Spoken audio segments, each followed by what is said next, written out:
காட்டுல இருக்கிற மரங்களை வெட்டுறதுதான் அவனுக்கு வேலை.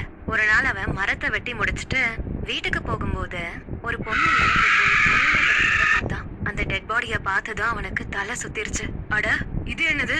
யார் இவங்க? யார் இவங்களை கொன்னு இருப்பா? முதல்ல இத பத்தி போய் போலீஸ் கிட்ட சொல்லணும். கௌஷிக் அந்த டெட் பாடியவே உத்து பாத்துட்டு இருந்தான். அவங்க கையில தங்க வளையல்கள் இருந்துச்சு. அதை எடுத்துக்கணும்னு அவனுக்கு ஒரு ஆசை வந்துருச்சு.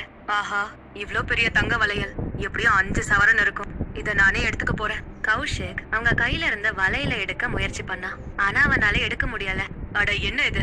இவ்ளோ டைட்டா இருக்கு, எடுக்கவே முடியல. இப்ப என்ன பண்றது? கௌஷிக் தன்னுடைய கையில இருந்த கோடாலியால அவங்க 2 கையையும் வெட்டி அவங்க கையில இருந்த தங்க வளையல எடுத்துக்கிட்டான். அப்ப பயங்கரமா காத்து அடிச்சது. உடனே கௌஷிக் பயந்து போய் வேகமா வீட்டுக்கு ஓடுனான். தன்னோட மனைவி ரோஹிணிக்கு கௌஷிக் அந்த தங்க வளையல கொடுத்தான். அத பார்த்ததும் ரோஹிணிக்கு சந்தோஷம் தாங்க முடியல. அன்னைக்கு நைட்டு 12 மணி ஆச்சு. அந்த டெட் பாடி முடிச்சது. இங்க கௌஷிக்கும் அவனோட மனைவியும் தூங்கிட்டு இருந்தாங்க. அப்ப யாரோ கதவை தட்டுற சத்தம் கேட்டது.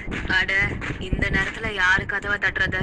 கௌஷிக் எழுந்து போய் கதவை திறந்தான். அப்ப அங்க ஒரு பொண்ணு வெள்ளை கலர் போர்வை போத்திக்கிட்டு வெளியே நின்னுக்கிட்டு இருந்தா. யார் நீங்க? இந்த நேரத்துல என்ன பண்றீங்க? யார் உங்களுக்கு வேணும்? நான் பக்கத்து ஊருக்கு போய் காய்கறி வித்துட்டு வரேங்க. எங்க வீடு இங்க இருந்து 10 கிலோமீட்டர் தள்ளி இருக்கு. அதனால இன்னைக்கு நைட்டு உங்க வீட்டுல தங்கிருக்கலாமா? சரிங்க, காலம் கெட்டு கிடக்கு. உள்ள வாங்க, இன்னைக்கு நைட்டு தங்கிட்டு காலையில போகலாம். அந்த பொண்ணு கௌஷிக்கோட வீட்டுல உட்கார்ந்திருந்தா. ஏங்க, அவங்க உங்க சொந்தக்காரங்களா? அவங்கள ஏன் உள்ள வர சொன்னீங்க? எனக்கு என்னமோ இது சரியா படல. ஏய், விடு ரோகிணி. அந்த பொண்ணு காய்கறி வித்துட்டு பாவம் இந்த ராத்திரியில தனியா வந்திருக்கு. இன்னைக்கு நைட்டு தூங்கிட்டு காலையில போயிடுவாங்க. அப்புறம் அந்த பொண்ணோட இத கௌஷிக்கும் கௌஷிக்கோட மனைவியும் பார்த்து பயந்துட்டாங்க. என்னாச்சு உங்களுக்கு? ஏதாவது அடிபட்டிருக்கா? ஏன் போர்வையில இருந்து ரத்தம் வருது? அட கடவுளே, இவ்ளோ ரத்தம் வருது.